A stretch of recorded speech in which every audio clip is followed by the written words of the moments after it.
Well, thanks for joining us for another in this series we're doing as part of DCCares. In this series, we've been trying to provide some resources for people that are caretakers of loved ones going through Alzheimer's and other forms of dementia. And this morning, I've got with me a special guest, Lorraine Shore. Lorraine is with the Clallam County Sheriff's Office, and you are the administrative manager, correct? Correct. I asked you to come to talk to us about a program that I think a lot of people aren't aware of that we have available. And it's something called Project Lifesaver. What is Project Lifesaver? Project Lifesaver is a program designed for people with Alzheimer's or dementia or children with Downs or autism that have a history of wandering. And it is a great program because it provides an opportunity for us as the law enforcement agency, either the SEQUIM Police Department or the Clallam County Sheriff's Office, to locate that person if they go missing. It is easy to use. It is a program that is funded through the City of SEQUIM or the SEQUIM Police Department, and it is a very small device that is placed on the client's wrist or ankle. Okay, yeah, and you brought some things with you. What does it look like for the client if they're in this program? What do they get? Well, let me explain how it first starts, okay. and then I'll show you what they get. So the caregiver of the individual with the Alzheimer dementia or the parent of the child will need to complete an application, a Project Lifesaver application, and it's found on the websites of both the Clallam County Sheriff's Office and the SEQUIM Police Department. And the application takes about an hour and a half to 2 hours to complete. It's pretty in-depth, has a lot of medical information on it. It's retained very securely. Nobody has access to it except for us. This information will assist our agencies in determining whether the client actually is eligible for the program and provides the information that we need to recover the individual as well. And then the caregiver or the parent will also have to sign a contract, a typical release of liability contract that everyone has to sign in regards to the programs. And they just contact our agencies. So I am the contact for the Clallam County Sheriff's Office for Project Lifesaver. And all you have to do is call. The number in the Sheriff's Office is actually my direct phone number, and make an appointment. Basically, you can bring the person in, or I can go out to the home. And what that entails then is we'll have the application, and then we'll get the contract signed, and then the Project Lifesaver transmitter is a very small, very lightweight device that is attached by a hospital bracelet that can only be removed by cutting it off.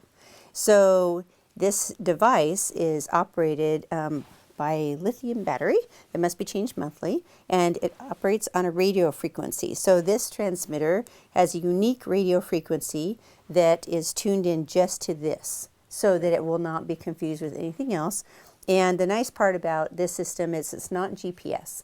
GPS technology is not that reliable because we have dead spots around, but radio frequency works anywhere and everywhere, and the signal is emitted every second of every day as long as this battery is functioning.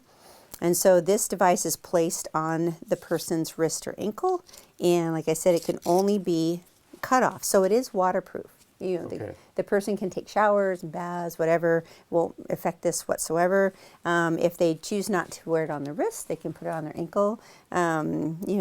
We have clients that decorate it with stickers, make it individual. Sure. Especially with those with Alzheimer's and dementia, they may not, really remember or know why they have this thing on their wrist or their ankle, so it helps to personalize it. Now, the battery, you said, as long as the battery is working, right? How is that maintained? Is that the user that has to be sure to maintain the battery? Does the Sheriff's Department, the Police Department help with that? So the battery must be changed monthly only by Project Lifesaver volunteers or Project Lifesaver staff, trained staff. And how that works with the Sheriff's Office is we have volunteers, wonderful volunteers that will schedule appointments with the caregivers or the parents to come out and change the battery every month. Okay. And SEQUIM Police Department actually has days for the clients and caregivers to come in, and they'll bring them in and do the battery changes in the office. Okay. That's my understanding. So the caregiver's responsibility is that they need to check every day to make sure that the battery is working. It's very simple. We provide this small black box. They place it onto the transmitter, and a red light will blink as long as the battery is working. Okay. So the caregiver must, if this doesn't blink and there's a problem, call and we will come out and replace it, take care of Okay. it. Sometimes we have clients that we've had them bite this off, try to cut this off. So we say, please keep any cutting implements away from them, because the only way it will work is if it's on them. Right. And it really doesn't work to try to put this in their coat or in a piece of clothing, because they may not always have that with them. And we could only find this. So if it's not Right. attached, we can't find the person. Now, So if that's a why. person does wander off, what happens at that point? What does the caregiver do? So they have to call 911 immediately. And one of the biggest issues that can happen is if someone thinks, well, I'll just go look for them, and then if I can't find them, I'll call. But that wastes a lot of time, because sometimes they don't know exactly when they left. We have Alzheimer and dementia clients that have sundowners, and they'll try to leave at 2 a.m. or something when their loved one or their caregiver is asleep, so they're not quite sure when they left. So the less time wasted, the better. You call 911, the dispatcher will have this frequency number in the computer attached to that person's name. So dispatch knows when you say this is a Project Lifesaver client, that they'll have this frequency number. And what they'll do is they'll notify either the deputies or the SEQUIM police officers that we've got a Project Lifesaver client missing, and those officers and deputies will go and retrieve the receivers, and their receiver equipment that tune right into this frequency, and they'll go out to the last known place, and they will tune it to that frequency, and then they will put it on top of their car, and they can do a grid search. And the receivers pick up about 2 miles. It's pretty good. So they'll do a grid search with vehicles to kind of spread out till they pick up the signal. And when they narrow it down, they can get out with a handheld unit and walk right to the receiver. Generally, a search is definitely less than 30 minutes. I think our longest search was 20 minutes. Yeah. So it's very, very I fast. got to go through the training a few years ago, and it's kind of fun once you get out with the locator and start, you listen on headphones and you hear the beeping and you're honing in on it. It's a wonderful piece of technology. It's for amazing. use. Yes, and what's really incredible is not only how reliable it is, but the fact that we can use this for any client in the county, because it doesn't cost anything to the caregiver or the loved one. We ask for $50 maintenance fee, but if they can't pay it, we'll waive it. It's not a problem. The Guerin Family Foundation in SEQUIM had a loved one that disappeared because of this. They got lost. So they funded this program for the SEQUIM Police Department. It's just great. So they basically provided the funds to purchase all of this equipment. This little device, when we started, the program was $300, and that was in 2010, so it's probably a lot more now. So, everything goes up in price, and so they are funding the entire program. Wow. Yes. Yeah, I think it's just this wonderful community resource that so many people just don't know it's there.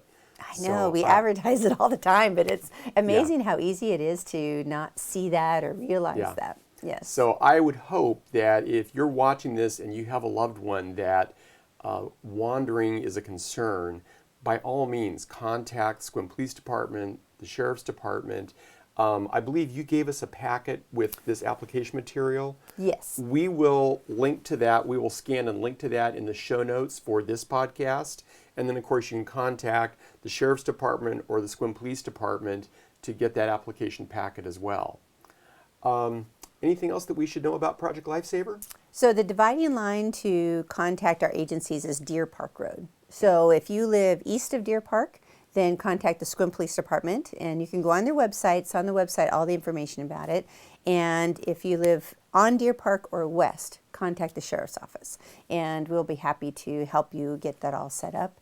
It is such a peace of mind for the caregiver and for the parent, and not having to worry about what will happen. And we've had tragically lost people here in our community that did not have Project Lifesaver and may very well have been saved if they had that on them. So. Good. Well, Lorraine, thank you so much. Oh, really you're welcome. appreciate it. Yes. And thanks for joining us.